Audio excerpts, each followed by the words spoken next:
Bismillahirrahmanirrahim. Assalamualaikum warahmatullahi wabarakatuh.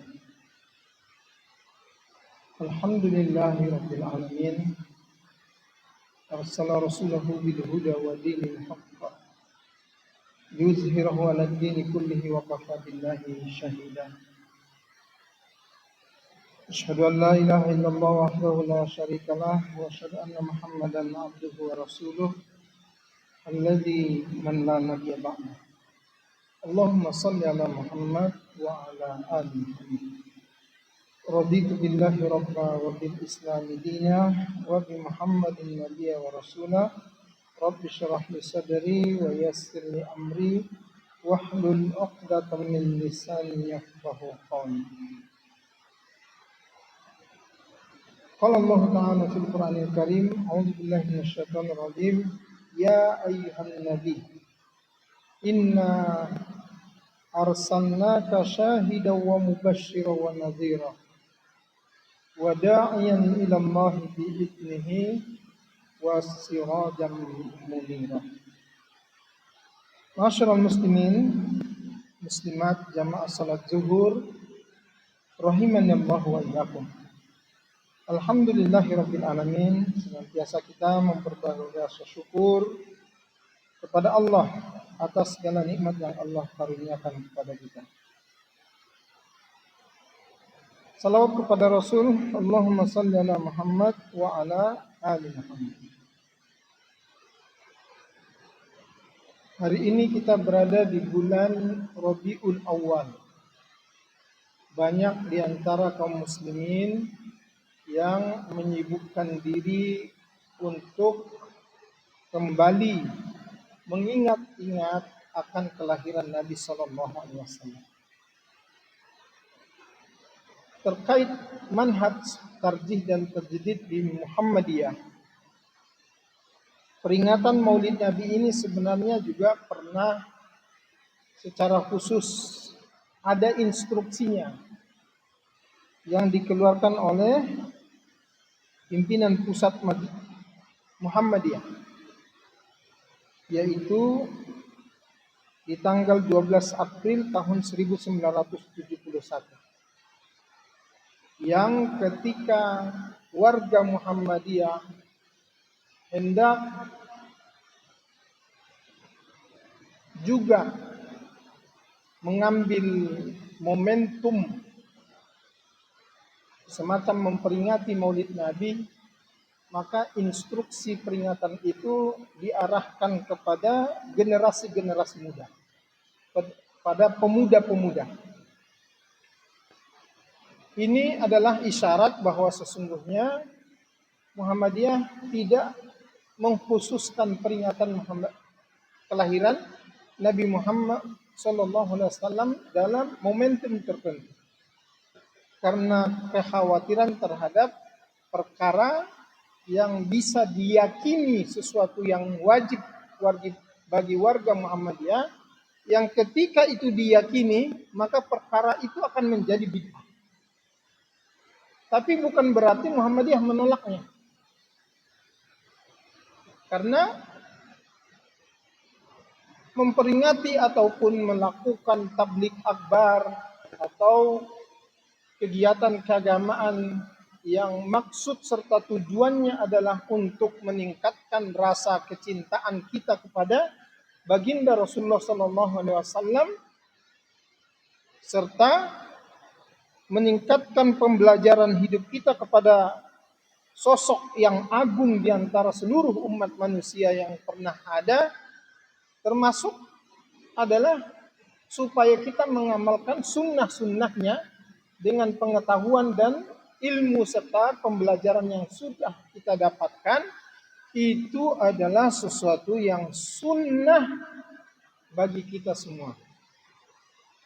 Dan lebih esensial daripada peringatan-peringatan itu sesungguhnya adalah bagaimana kita menyadari keberadaan Rasulullah Muhammad SAW sebagai manusia yang paling sentral, memiliki jasa yang paling besar terhadap diri kita. Nah, inilah yang menjadi pokok kajian kita pada siang hari ini. Saya ingin mengungkapkan beberapa jasa utama baginda Rasul Sallallahu Alaihi Wasallam untuk kita selalu mengingat, menyadari, sehingga tidak ada rasa cinta kita yang lebih tinggi kepada siapapun di antara manusia kecuali kepada Rasulullah Muhammad Sallallahu Alaihi Wasallam. Dan itu beliau sampaikan di dalam hadisnya, la yu'minu ahadukum, tidak sempurna iman seseorang di antara kamu hatta akuna, sampai aku, kata Nabi, ahabba ilaikum, lebih engkau cintai, min walidihi, daripada kedua orang tuanya, wa waladihi, daripada anak-anak keturunannya, wan nasi ajma'in, bahkan daripada seluruh umat manusia. Ini maktub dalam hadis yang sahih dari Rasulullah sallallahu alaihi wasallam. Karena itu kemudian perlu kita melakukan penguatan penyadaran bahwa manusia utama yang paling berjasa terhadap diri kita melebihi jasa kedua orang tua kita, bahkan itu adalah baginda Rasulullah sallallahu alaihi wasallam. Apa di antara jasanya? Yang pertama, ketahuilah saudaraku sekalian yang dirahmati oleh Allah, bahwa rentang waktu pengutusan Nabi dan Rasul antara Nabi Muhammad SAW dengan Nabi sebelumnya, yaitu Nabi Isa, itu adalah rentang waktu yang begitu panjang. Bahkan maktub dalam sejarah 600 atau bahkan 620 tahun. Sehingga zaman itu dikenal dengan istilah zamanu fatrah. Zaman kekosongan Nabi. Tidak ada Nabi, tidak ada Rasul. Dan dalam keyakinan kita, bahkan pada saat Nabi Isa alaihissalam masih hidup bersama umat manusia, itu manusia-manusia saat itu saja udah banyak yang menjalankan ajaran yang sesat di luar apa yang diajarkan oleh Nabi Isa. Ini dalam akidah kita. Apalagi rentang waktu 620 tahun sesudahnya, baru kemudian Allah mengutus satu lagi Rasul dan Nabi yang terakhir, yang itu juga disampaikan oleh Nabi Isa di zamannya. Ya Bani Israel, inni Rasulullah ilaikum, wahai Bani Israel, sesungguhnya aku, kata Isa, adalah Rasul Allah untuk kamu sekalian. Mubasysyiran min ba'di ismuhu Ahmad, dan aku kasih tahu kamu semuanya bahwa sesudahku ini ada kabar gembira, masih ada lagi satu Rasul lagi yang akan Allah utus sesudahku. Itu kata Nabi Isa. Tapi masa penantian setelah Nabi Isa kemudian Allah utus kembali Nabi dan Rasul yang terakhir itu adalah zaman yang begitu panjang, 620 tahun.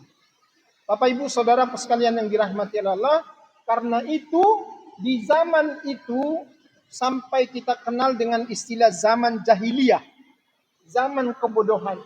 Kebodohan itu bukan dari aspek ilmu pengetahuan dan teknologi, bukan. Tetapi kebodohan pada saat itu adalah manusia pada umumnya sudah tidak lagi mengenal Allah sebagai Tuhan.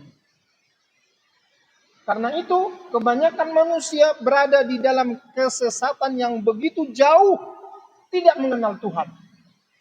Dan keberadaan Rasulullah SAW pada saat itu menjadi sangat sentral untuk kemudian mendakwahkan person by person, satu persatu orang, rumah per rumah, didatangi oleh Rasulullah SAW untuk mengenalkan kembali kepada manusia akan keberadaan Allah sebagai Tuhan yang esa.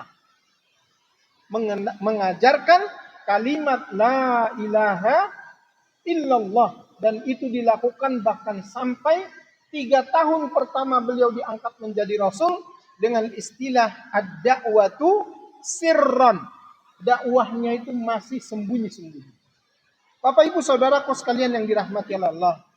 Itulah yang pertama. Semua manusia pada saat itu sudah tersesat jauh dari mengenal Allah. Rasulullah datang untuk kemudian membimbing kembali manusia mengenal Allah sebagai Tuhan yang patut disembah dan tidak ada Tuhan yang patut disembah selain daripada Allah. Itu jasa Rasulullah kepada kita semuanya. Yang kedua, kehidupan zahiliyah pada saat itu adalah kehidupan yang tidak berperadaban, bahkan tidak berkemanusiaan. Dan itu juga maktub dalam sejarah.